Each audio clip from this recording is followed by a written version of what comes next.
ایک بچہ آ گیا، یتیم بچہ، اس نے آ کے عرض کی حضور 3 گھر میں افراد ہیں، میں، میری بہن اور میری بیوہ ماں، والد حضور چلے گئے اور آج نا 3 دن ہو گئے روٹی کوئی نہیں کھائی۔ میں اس منظر کو بھی جانتا ہوں کہ جب یتیم گھر میں اکٹھے بیٹھے ہوتے ہیں اور پتہ ہوتا ہے ان کو کہ ہماری اماں کے پاس آج پیسے کوئی نہیں اور گھر میں روٹی بھی کوئی نہیں، تو پھر ان کو بھوک ہی نہیں لگتی۔ ہاں نہیں لگتی۔ اماں پوچھتی ہے پتر روٹی کھانی ہے؟ نہیں میری تو، میں تو سویرے جو کھایا تھا وہ ہضم ہی نہیں ہوا، اماں جی شاہی کوئی نہیں۔ یہ پردے اس طرح کر کے بچائے جاتے ہیں، ایک دوسرے کو تسلیاں دینا، ایک دوسرے سے پیار کا بڑھ جانا، ایک دوسرے کے لیے جذبات اور طرح کے بن جانا، حکمت الہی کے تقاضے ہوتے ہیں۔ یا رسول اللہ صلی اللہ تعالیٰ علیہ وسلم، بیوہ ماں ہے، یتیم بہن ہے، 3 دن سے کھایا کچھ نہیں، قربان جائیں، وہ گھر جہاں سے کائنات کھاتی ہے ساری۔ حضور نے فرمایا بلال جا کے ساری ازواج مطہرات سے پوچھ گھر میں کیا ہے۔ حضرت بلال کہتے ہیں میں سارے گھاری پوچھ آیا، ٹٹول آیا، ٹوٹل 21 کھجوریں نکلی۔ یہ 2 جہاں کے شاہ ہیں اور پاس کچھ رکھتے نہیں، 2 جہاں کی نعمتیں ہیں، ان کے خالی ہاتھ میں حضور کے سارے گھر کو میں ڈھونڈ 21 کھجوریں نکلی تو لا کے میں نے پیش کر دی، تو حضور نے ڈائریکٹ اس کو نہیں دی، نبی پاک نے اپنے ہاتھ پہ رکھ لی۔ اور کہتے ہیں پھر حضور نے نا اپنا منہ مبارک قریب کیا کھجوروں کے۔ صحابہ خود فرماتے ہیں کہ یہ جو حضور نے منہ مبارک قریب کیا ہے نا، تو نبی پاک برکت کی دعا کر رہے تھے، 21 کھجوروں پہ برکت کی دعا ہوئی۔ حضور نے اس بچے کو بلایا، تھپکی دی، فرمایا لے جا 7 تیری بہن کی۔ انہیں معمولی نہ سمجھنا ہو تو حضرت بلال کہتے ہیں حضور 3 بھی دے دینا کبھی تو 30 سال ختم ہی نہیں ہوتی، وہ 30 سال گزر جاتے ہیں، نکالتے رہو کھاتے رہو، ختم ہی نہیں ہوتی۔ حضور نے فرمایا 7 تیری بہن کی، 7 تیری والدہ کی، اور 7 حضور نے اور بھی تلقین فرمائی، فرمایا ایک سویرے کھایا کرنا، ایک شام کو کھایا کرنا، لے جا۔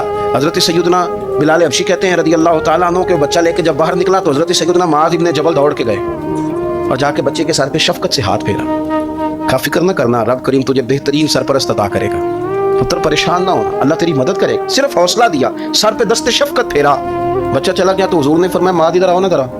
یا رسول اللہ حکم ہو۔ فرمایا کس چیز نے تمہیں اٹھایا بچے کے سر پہ ہاتھ رکھنے کے لیے؟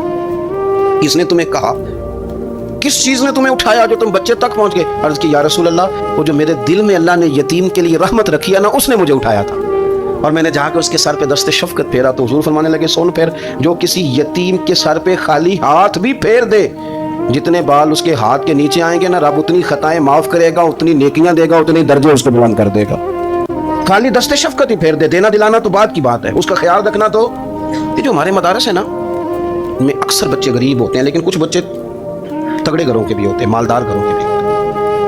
اس میں اگر کوئی ایسا بچہ آ بھی جاتا ہے نا جو یتیم ہے، کمزور ہے، تو وہ اپنے آپ کو محسوس نہیں کرتا کمزور، کیونکہ وہ یہ نہیں سمجھتا کہ میں یتیم خانے میں آیا ہوں۔ اس کے ذہن میں مائنڈ سیٹ یہ ہوتا ہے کہ میں مدرسے میں آیا ہوں اور میں پڑھنے کے لیے آیا ہوں، اور چونکہ وہ کچھ وزادار بچے، مالدار بچوں کے ساتھ وقت گزارتا ہے، اسی دسترخوان پہ بیٹھ کے کھاتا ہے، اسی کلاس میں سب کے ساتھ بیٹھ کے پڑھتا ہے، تو اس کی عزت نفس مجروح ہونے کی بجائے طاقت پکڑتی ہے۔ وہ برابری کی سطح پہ جب آتا ہے تو اسے محسوس ہوتا ہے کہ مجھے عزت دی جا رہی۔ اس لیے مدارس اسلامیہ میری نظر سب سے مضبوط جگہ ہیں جہاں مساکین کی، یتیموں کی، غریبوں کی صحیح معنوں میں کفالت بھی ہوتی ہے، تعلیم بھی ہوتی ہے، عزت بھی ہوتی ہے، تربیت بھی ہوتی ہے۔ میرے رسول کریم علیہ السلام بڑے انہماک کے ساتھ، بڑے توجہ کے ساتھ۔ اچھا ایک کام اور ہوتا ہے ہمارے ہاں، وہ کیا ہے؟ اگر کوئی یتیم مال چھوڑ گیا نا اس کا باپ، تو پھر تو بارے نہیں آ رہے ہیں اس کے، پھر تو اللہ خیر کرے کہ بہت سارے مل جائیں گے کفالت کرنے والے، بہت سارے ملیں گے دھیان رکھنے والے، بڑے سارے ملیں گے توجہ دینے والے۔ قرآن مجید نے فرما دیا ہے کہ جو یتیم کا مال کھاتا ہے وہ سمجھ لے کہ میں مال نہیں کھا رہا، میں آگ کھا رہا ہوں، آگ کھا رہا ہوں، آگ۔ سورہ نساء دیکھیے۔ ہمارے ہاں اگر تو وہ مال چھوڑ گیا ہے تو پھر تو بہت سارے رشتہ دار مستقل اس کے محلے میں مکان لینے کو تیار ہو جاتے ہیں، الا ماشاء اللہ۔ پھر تو بڑے سارے ایسے بھی رشتہ دار بن جاتے ہیں جن کو والد کی موجودگی میں کبھی زیارت کا موقع بھی نہیں ملا تھا۔ یہ مال جو یتیم کا ہے اس کی تو زیادہ حفاظت کرنی تھی۔ ہم کئی دفعہ مسئلہ بتاتے ہیں، لوگ فتویٰ بازی شروع کر دیتے ہیں۔ مجھے بلایا گیا کہ ایک صاحب کا انتقال ہو گیا تو ان کا ختم شریف ہے، تو بچے ان کے نابالغ ہیں، تو میں نے کہا کہ آپ اس طرح کریں، ان کے مال میں سے زیادہ پیسے نہ صرف کریں۔ نہیں بڑے پیسے کمائے ہیں جی، اس نے ساری زندگی باہر نکالی ہے تو لاکھوں کروڑوں کمائے ہیں، تو چھوٹا گوشت پکائیں گے، بکرے کا گوشت پکائیں گے اور ہم ان کا ختم شریف دلائیں گے۔ تو میں نے کہا صاحب آپ رشتہ دار ہیں، ان کے بچوں کے مال کی حفاظت کریں۔ ختم شریف تو اس میں گوشت زیادہ ہونا ضروری نہیں، اس میں تو درد سے دعا کرنا ضروری ہے، اس میں تو تلاوت قرآن پاک کے سال ثواب میں ضروری ہے، ذکر اذکار ضروری ہے۔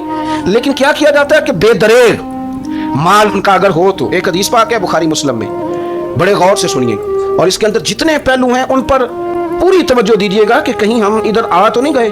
رسول پاک صلی اللہ علیہ وسلم نا